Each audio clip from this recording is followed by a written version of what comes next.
You are so conditioned as a conservative to constantly losing that when the right actually wields power effectively, you flinch. We have to stop having a natural instinct for losing and start having a natural instinct for winning. It's so true. What's up, guys? I'm sure you've heard by now, but the state of Florida is finally taking action against Disney for its ridiculous left-wing activism.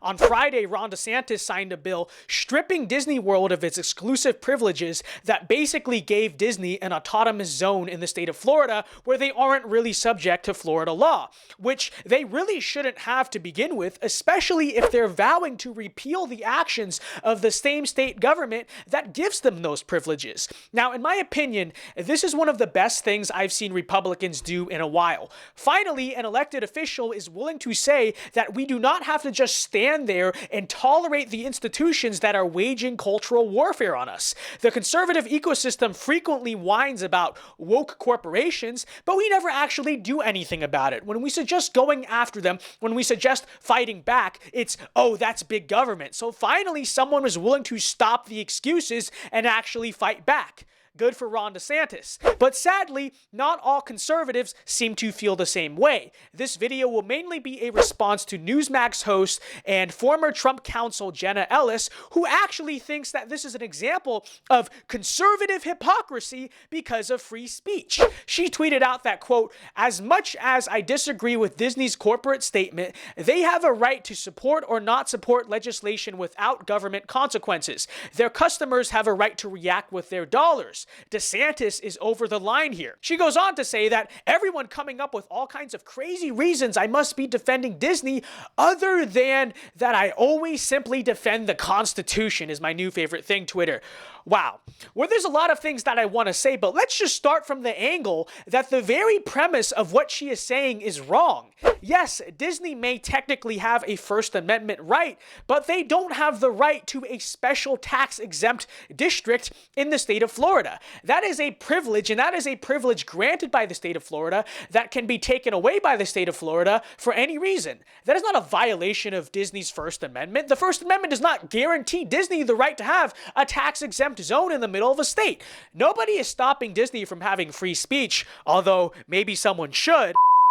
Kidding. We do a little bit of trolling, of course, but free speech is not free of consequences. Now, the second argument that Jenna tries to embed is that, well, this is wrong because it's political retaliation. To which I say, yes, it is political retaliation, and that's based because we're at war. You know, firstly, Jenna says, like, well, what if the left did this back? To which I say, they already have. Obama's IRS specifically targeted, guess what? The tax-exempt status of nonprofit organizations aligned with conservative causes. Remember that? I would also make the case that a lot of affirmative action and civil rights law already basically imposes left-wing ideology into the institutions. So I hate when conservatives try to say, oh, well, if we use that power, that'll enable the slippery slope. Like, dude, the left is already using the slippery slope, and they'll continue to use it anyway.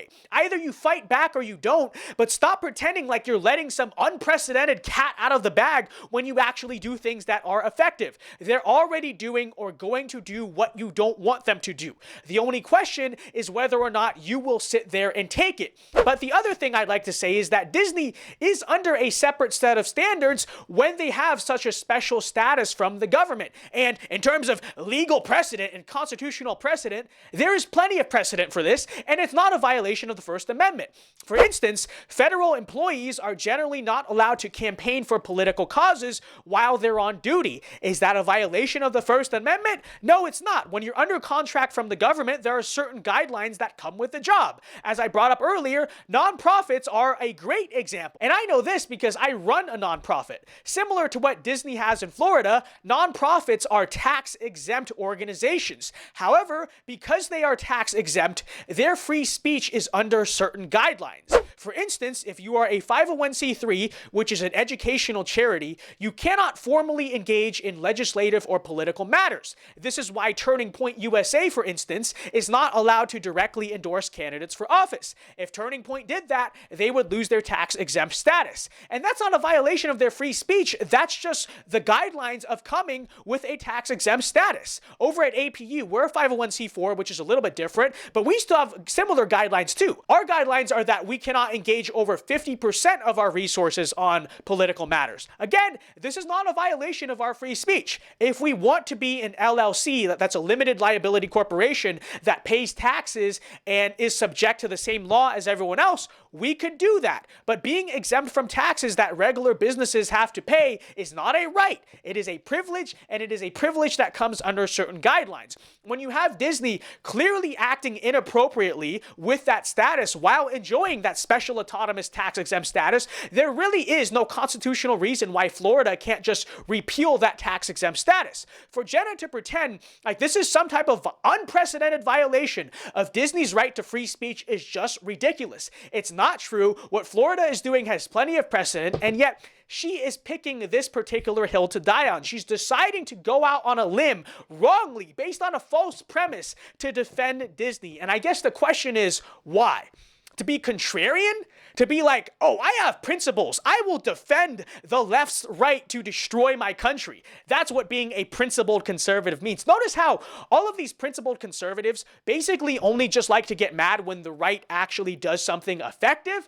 You know, to paraphrase John Doyle, the right has become so accustomed to losing that we actually forgot what winning looks like. And it's so true. You are so conditioned as a conservative to constantly losing that when the right actually wields power effectively, you flinch, you recoil, you get scared. You're like, oh, that's scary, or that's unprecedented, or that's authoritarian. You say things like, quote, if we do that, we're no better than the left, because it's like, oh, really? Being no better than the left? Well, maybe that's a good thing, because from where I'm standing, the left literally seized control of this country in the span of a few decades, and honestly, I wouldn't mind doing that for ourselves very much. You know, I really wouldn't mind going back to winning so much. Like, again, the very premise, as I said, of what Jenna Ellis is saying is wrong, and we explained that, we debunked that. The whole constitutional argument isn't even valid, but you also have to acknowledge that there is an instinct within her that just reeled when she saw this, and now she's basically scrambling for reasons to explain why it's wrong. See that? What it is that she has a natural instinct for losing, and she, in many ways, is just like most of the conservative movement. We have to stop having a natural instinct for losing and start having a natural instinct for winning. It's so true, because we, of course, explained why her whole constitutional argument is wrong, but we must also acknowledge what leads people to that argument, because honestly, my first thoughts when seeing Florida do this were not, oh, I wonder if this is constitutionally appropriate. It was more so like, hey, this is epic. We're finally going on offense for once. This is great.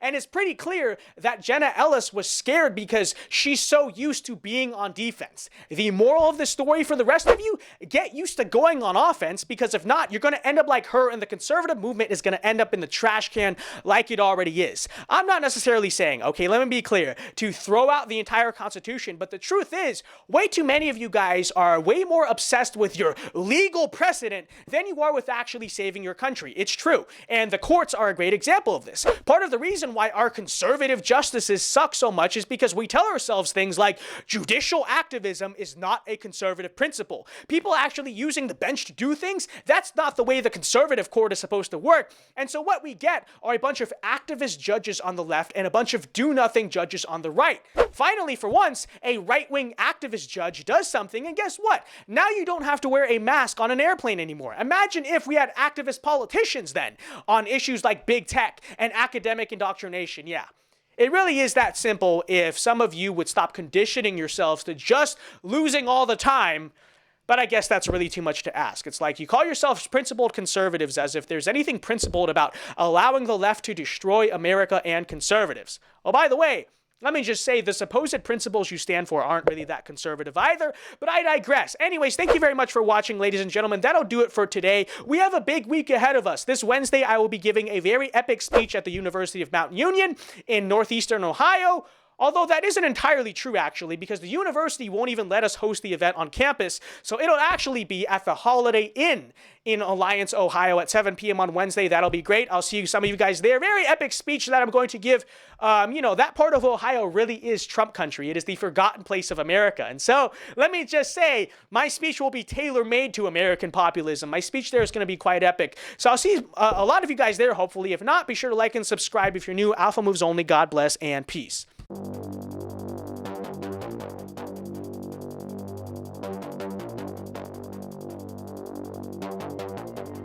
Americanism, not globalism, will be our credo. as long